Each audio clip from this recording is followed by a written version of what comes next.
After my fiancée insisted on a huge, expensive wedding, I took out loans to make her dream come true. 2 days before the wedding, I found messages from her ex saying, "Can't wait till the idiot signs everything." I played the messages on the wedding speaker system. Before walking out the front door, leaving her to explain to 300 guests why the groom was gone. It started about 16 months ago when I proposed to Alyssa. We'd been dating for 2.5 years. She was smart, charming, and made me feel like I finally had my life figured out. We were both in our early 30s, living just outside of Nashville. I worked in IT, steady job, decent salary. She worked in interior design and always had an eye for expensive things. When I proposed, she cried. Said yes before I even finished asking. I thought I was the luckiest guy alive. I didn't expect the wedding planning to go the way it did. Right out the gate, she started planning like we were royalty. She had binders, Pinterest boards, spreadsheets. I thought she was just excited, at first. But then the cost started piling up. A $7,000 dress. A $9,000 venue. Food, music, flowers, lighting, photographers, videographers, it didn't stop. Every time I brought up the budget, she got defensive. "We're only doing this once," she'd say. "My mom already told everyone it's going to be the event of the year." When I pushed back harder, she'd get quiet. Cry sometimes. Say I didn't care about her dreams. That I was ruining this for her. And I loved her. Or at least, I thought I did. So I gave in. I pulled money out of my 401k. Took out 2 loans. My credit cards were maxed out within 3 months. My parents even loaned us $10,000, thinking this was going to be the happiest day of my life. I hated every minute of it. But I kept telling myself, get through this, marry the woman you love, and it'll all be worth it. That lie lasted until 2 days before the wedding. She was taking a shower in our apartment while I was folding laundry. Her phone buzzed on the bed. I wasn't checking it, just wanted to move it so it didn't fall off the edge. But then I saw the message pop up. From a contact named Brandon, work, can't wait till the idiot signs everything. Then it's game on. I froze. My first thought was, no. This has to be some kind of joke. I clicked on the message. I wish I hadn't. It was her ex-boyfriend. The same guy she told me she blocked a year ago. The guy she said was toxic and a mistake. The guy she told me not to worry about. They were still talking. Not just talking, laughing at me.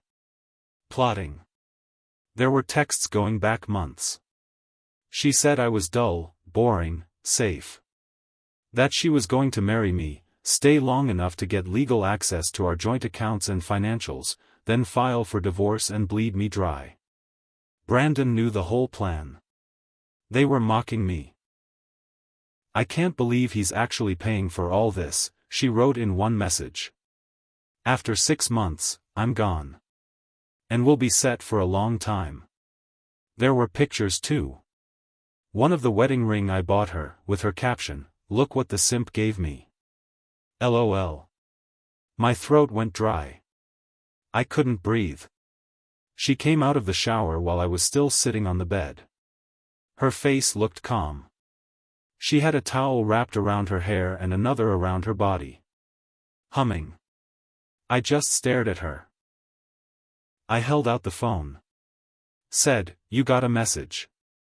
She took it without noticing the look on my face. Kissed me on the cheek like nothing happened and walked out of the room. I didn't sleep that night. I stared at the ceiling, going over every moment we'd had. Every time she cried to get her way. Every time I bent over backward to prove I loved her. I wanted to scream. I wanted to destroy something. But instead, I made a plan. The next morning, I got up early. She was still asleep. I went downstairs and made coffee like usual, but my head was spinning. I wasn't going to confront her, not yet. I needed to make sure I did this right. I needed to hurt her where it counted. Around noon, I told her I was going to the venue to check final details. She smiled, kissed me, and said, "You're the best future husband ever." I wanted to throw up.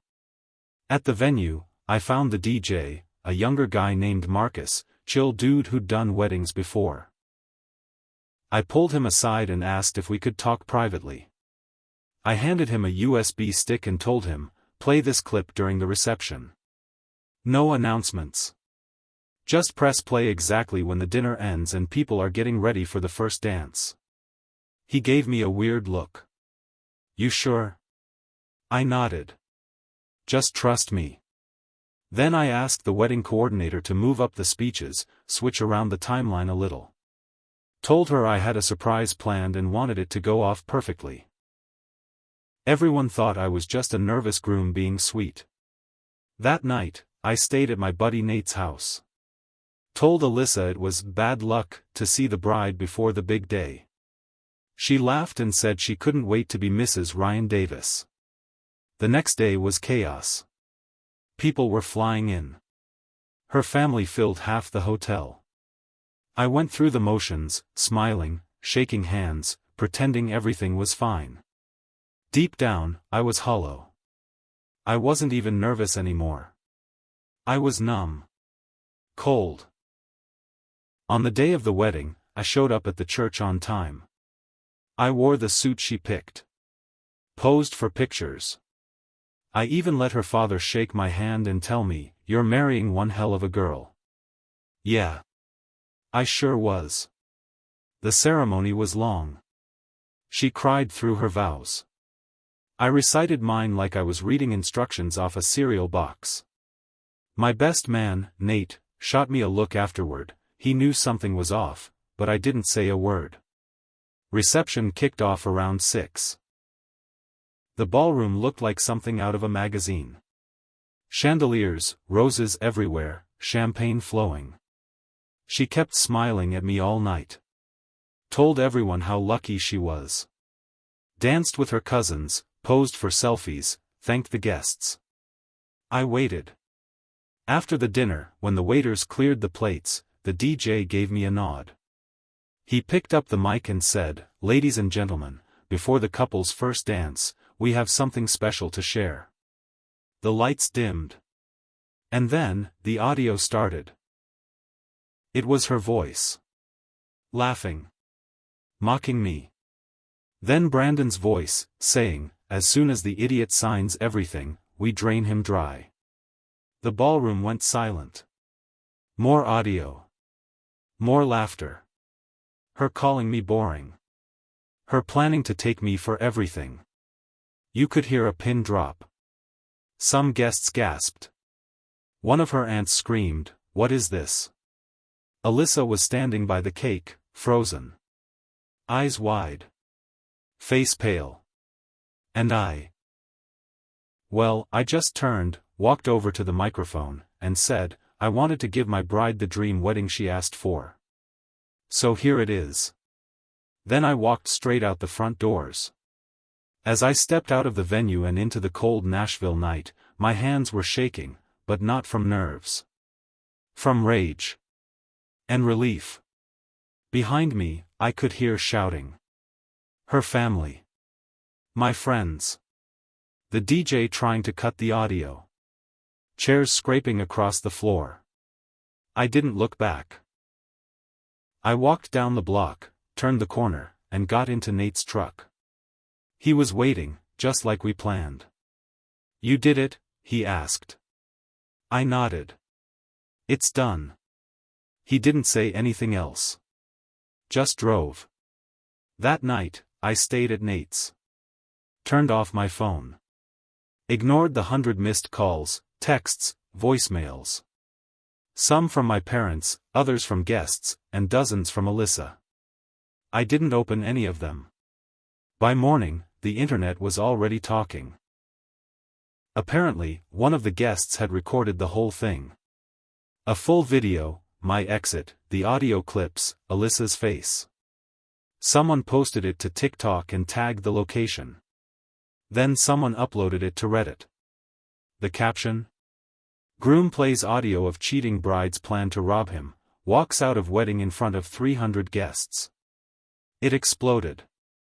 By the end of the day, it had over 2 million views. Comments were brutal. People were calling her a scammer, a gold digger, heartless. Her name was trending in local news. I should have felt satisfied. But I didn't. Not yet. That afternoon, she finally got through.